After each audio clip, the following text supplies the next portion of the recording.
Hi, welcome to this particular Painting Lab mixing guide designed to accompany our challenge number 1 of this image.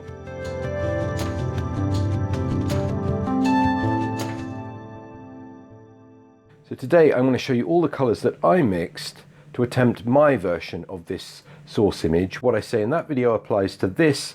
Anything you see me do here, any rule that I tell you is meant only as a tip or as a guide. You're free to break rules as you see fit.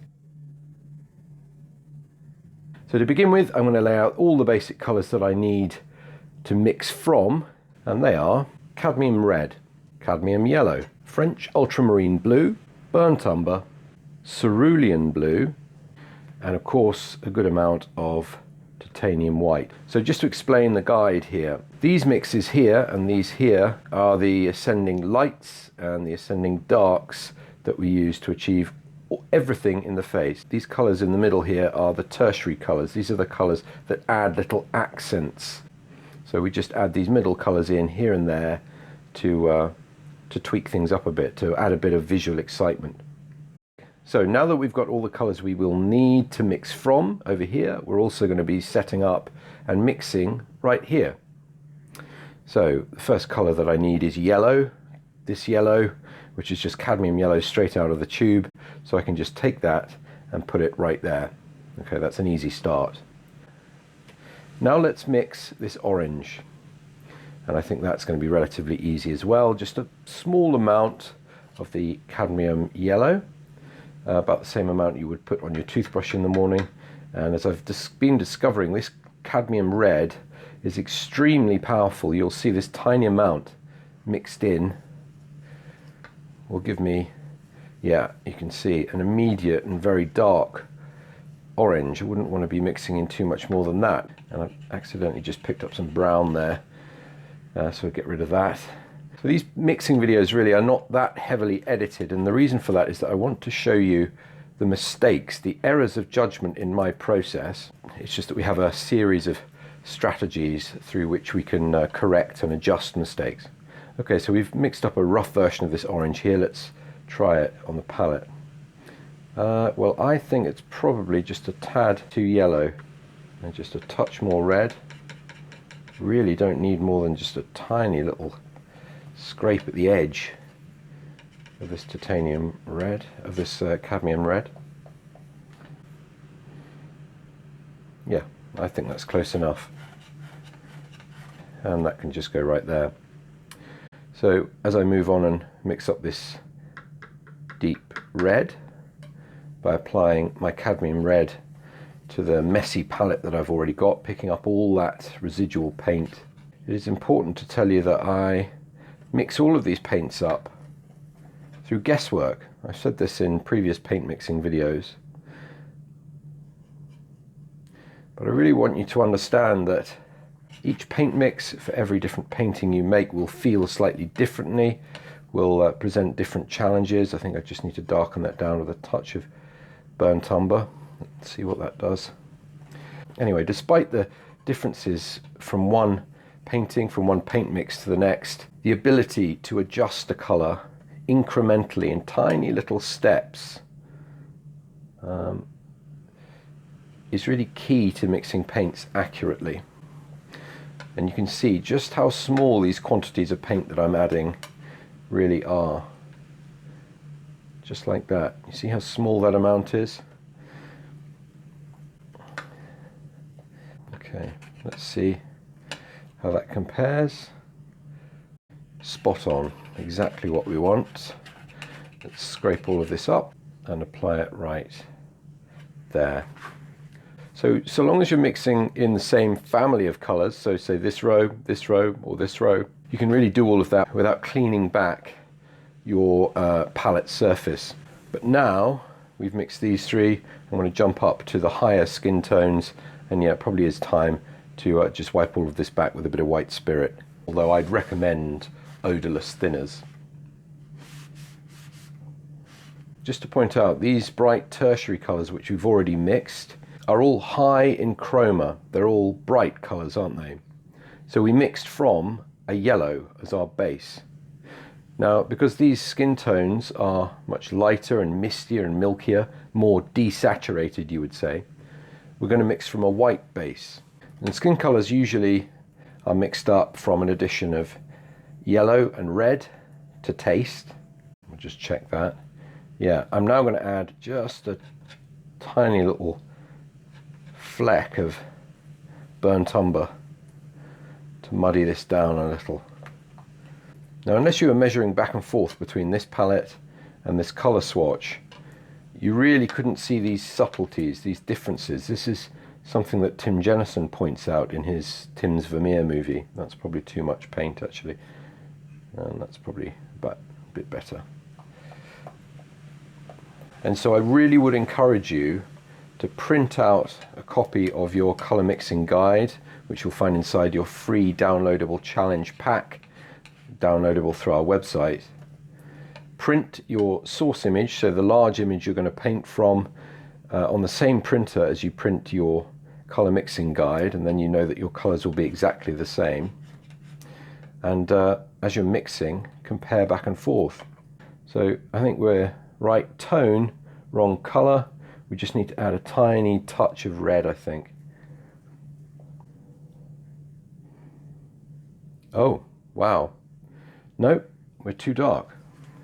So I think that's great, actually. Throughout all the tutorials I put up on the channel, I want to be very honest and open about the mistakes that I'm making, because seeing an experienced painter make mistakes, understanding that they are part of the process, is something which I've seen gives people with less experience real confidence. We are all fallible and just guessing, really. It's just that with practice those guesses become more accurate. Let's try just a touch of that. That's the one. That's what we need. I'm going to put that up there and move on to the next skin tone. Again, we're in the same color family, so I'm just going to leave this palette messy, and I'm going to apply a little bit of red, probably a little bit of white again, just to build up some body.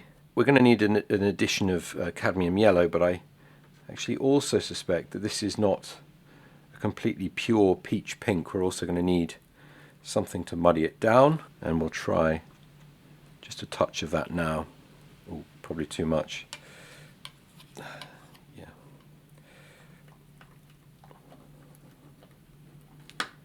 You see, I'm gathering the paint up after I mix it, and I put it down in one chunk. Maybe do that again, and that just means that you can keep this mixing area from spreading out too far. And let's just compare and see. Okay, we need more orange there, so I'm just going to take a little bit of red and yellow and feed that in.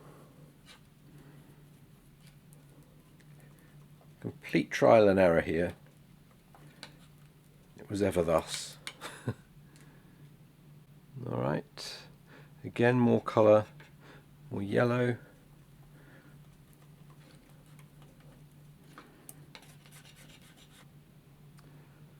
It's not far off, maybe just a tiny little scrape of red.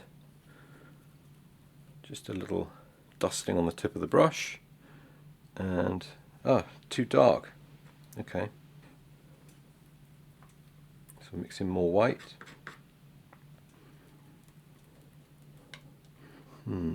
How am I going to get that? I think just a little addition of red. Can you see that it's just a little bit too pale?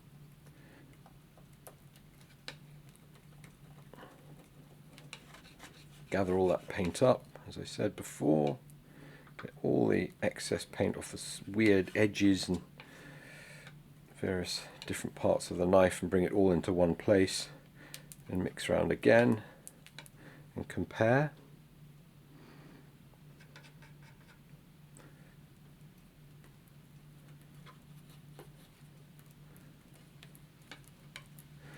Same thing again, scrape it all up, reapply it, scrape it all up, mix it, reapply it, bring in all these loose edges, and then That looks a bit better. Let's try with the brush. We're back to the same colour mix. Well, it's just what happens sometimes.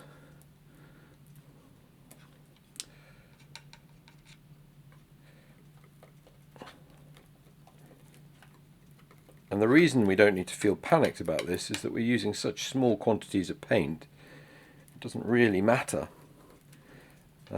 If you start with a kind of pea-sized blob of paint with a problematic mix like this one, by the time you dial everything in, you've got a kind of golf ball sized quantity of paint, and you're starting to mourn the loss of half a tube.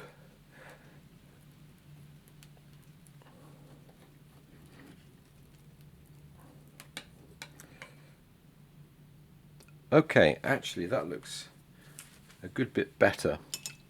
I'd mixed too much white in. I think it was a mistake to do that. This is actually a brighter colour than we thought, but not quite that bright. Let's just take that down just a touch. Hardly anything, probably not even enough to spot it as I mix on the palette here. Just gather all that up again. But enough to make the difference when we check it on the colour swatch. I'm mixing with the brush now. There we go, that's the one we need. The only way that you're going to go wrong with paint mixing is if you rush things, I would say. And I've probably got a good amount of this colour here. I'm going to take some of it and borrow it and transplant it back. Okay, that's going to be way off. With the addition of some yellow and some red, I think we might actually get close and gather all of this back up. So I think we're just going to add a touch of white, maybe a bit more. As I said, this white is not particularly strong when it's mixed in with other colours. Well, that's fine, so long as we're aware of that, so long as we dial into it. Oh, don't know how the blue got in the mix, but we'll see.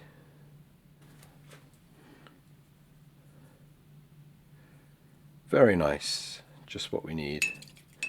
As I said, could have got away with the colour mix we had just a couple of minutes ago, but I wanted to show you how just really trying to push yourself for that colour accuracy is not that difficult. And we'll put that there. Okay, so that's that family of colours mixed. Now let's try for the very dark skin tones. So I had thought to leave my palette mucky and not bother cleaning it back. We're only going to be adding darker and darker colours, which would largely overpower what's already on the palette. But because this is a tutorial, this is a guide for you, I really do need to show this from scratch, so I'm not going to do that. In fact, I'm going to clean everything back with my thinning agent.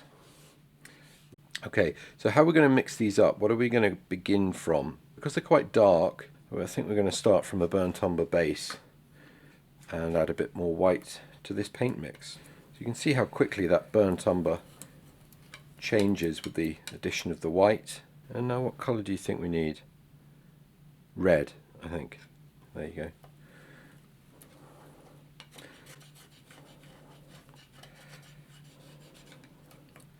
So if this is the first Painting Lab video you've watched, my aim really is to create a channel, a project, an experiment which really supports you with every aspect of painting, assuming that you are coming to painting for the first time. All of these tutorials are designed, if I can, to get you out of your seat, down to your local art store and then back with the energy to paint for yourself. It's very easy to make art tutorials that are entertaining. It's very enjoyable, isn't it, to watch somebody do something with a high level of skill, but I think by taking some new approaches we're able to empower you to paint as well. So where are we there? It needs to come up a bit, doesn't it? Lighter. How are we going to lighten this? We could lighten with white, But I'm seeing that there is a slightly yellow tinge to this.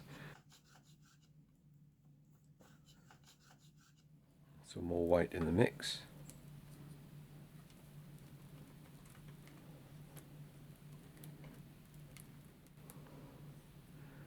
And I think that is just what we need. We can apply that right there. So now I need to mix the next colour down. Let's take some more burnt umber, throw it onto what we've already got on the palette, probably a bit more burnt umber, and see what happens. Now what I'm conscious of is that I mixed quite a lot of white into that previous paint mix, so as this picks up the paint that's already on the surface, it's going to be quite kind of milky, and you can probably see that already. But actually when we compare, it's not too bad at all. Just needs a little touch of orange, so I'm going to take some red and some yellow together and chuck that in. And do you see that colour come back? That chroma level, the richness of this paint mix suddenly comes back with just a tiny addition of red and yellow. And I don't even know if you can see this on camera, but just a touch more yellow to get this into a kind of nice chestnut brown colour. I'd say probably 30% of the paint that you're seeing being mixed at the moment is stuff that was residual on the palette from this previous paint colour. And look at that, I think that's really close. Let's have that. One more colour to mix for these darker skin tones, which is our very darkest dark. We'll just put in what was left of the burnt umber with the paint already on the palette. Haha, pretty close. Pretty close. This is all an experiment, which can be more and more enjoyable as you become more and more certain of how to control the experiment. I do think that covering painting without covering the fundamentals is like driving a car without brakes. Okay, that's great. Two paint mixes, these two darker paint mixes, done in really short order. Now it should be no surprise that this is starting to happen, because as I've mixed the previous 6-7 colours, I've become more and more familiar with the different ways that these paints interact. And so with just a couple of additions there, we've ended up with that darkest skin tone. I hope you can see that there is no great talent to this. It is just a purely methodical process. You just go one step at a time. Let's apply that there. And so we move on to the three colours that we find in this young woman's shawl. Now you'll notice that these are quite different colours. They bear no real relation to any of the skin tones. That creates a nice contrast in the painting, but it also means that we need to scrape all of this back before adding extra colour. So here are the two colours we're going to add: our cerulean blue and hooker's green. You can see that although the hooker's green looks almost black on the palette, when it's mixed out, thinned out across the surface of a picture, it becomes this lovely verdant mint green. So to begin with, do you think that's more green or more blue? Well, I reckon it's probably more blue. So I'm going to start by mixing from a blue base, just like that. Let's see where a little titanium white gets us. Actually, that's just the right tonal range, wrong colour. Now I'm going to try to resist mixing in any of our other colours. I'm just going to try to stick to these two new ones. We'll just see what happens if we mix in a little bit of hooker's green. Observing not only the changing colour, but the rapidity of that change. How powerful is this hooker's green as it interacts with the other colours? It is actually pretty powerful. Okay. I don't know if this is anywhere near our colour swatch. Let's just move across and check. Actually, I mean, I really didn't plan this, but that is not too far off in terms of colour. We're just too dark, aren't we? Do you see that? So just a touch of titanium white to bring this up, quickly check back again. Wow, we're getting close. And as I kind of said earlier, it stands to reason that toward the end of a paint mixing session like this, everything becomes a bit quicker, a bit more efficient. Your guesses become more accurate because, even though you may not have been trying to learn anything, you have learned. More or less perfect. Perfect enough, anyway. There. So we move on to this darker colour, and I'm just going to add a little more of both green and blue to what's already on the palette. I'm actually thinking darker in the blue, so I wonder if the cerulean can take us there, or whether we need actually a little bit of French ultramarine.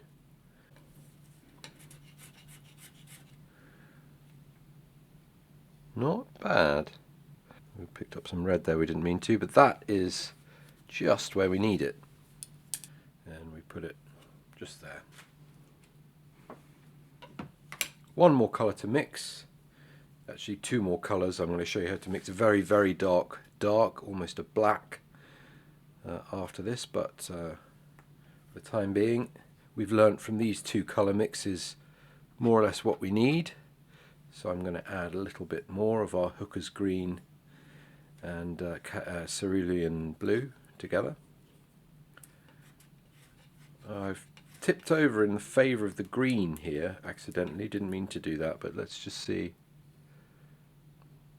We are pretty close. We need to be just a tad darker, and because we're now really diving down into the deeps of colour here, I don't think our cerulean is going to take us there, so I am just going to take a little touch of our French ultramarine to darken down.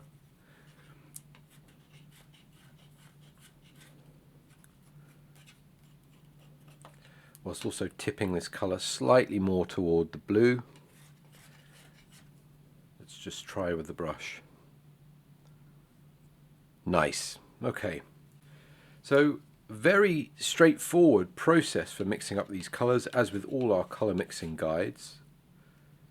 The important thing, no matter what level of confidence or experience you're painting and mixing paint with, is that you just work methodically with very small amounts, gradually inching toward the colour mix that you want. If you want to mix up totally different colours and make a very different painting, very different version of this painting to the one you see me make in challenge video number 1, well, of course you can. This is a colour mixing guide, not a colour mixing rule book.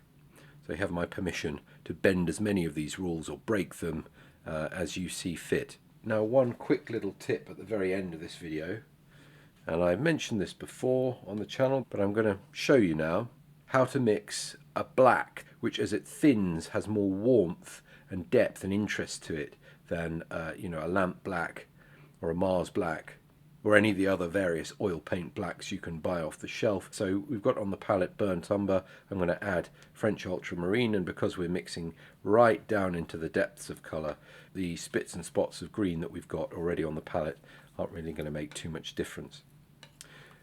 So when you get an almost equal mix of burnt umber, could be raw umber, your dark brown and your French ultramarine, you end up cancelling the heat in the brown with the blue and achieving a black. And if you mix some of this up for yourself and experiment with it, you will see that there is more life to this black. So I'm just going to put that up there. And that is all the colours that I mixed for my version of this portrait of the woman in green in our challenge video number 1.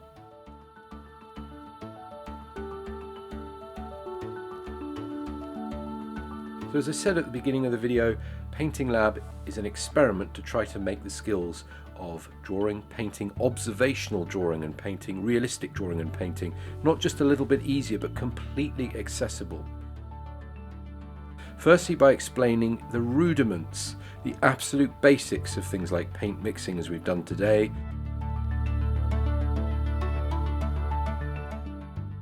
But then by taking a different approach, a new approach to observing back and forth using a 17th century technology called the Comparator Mirror.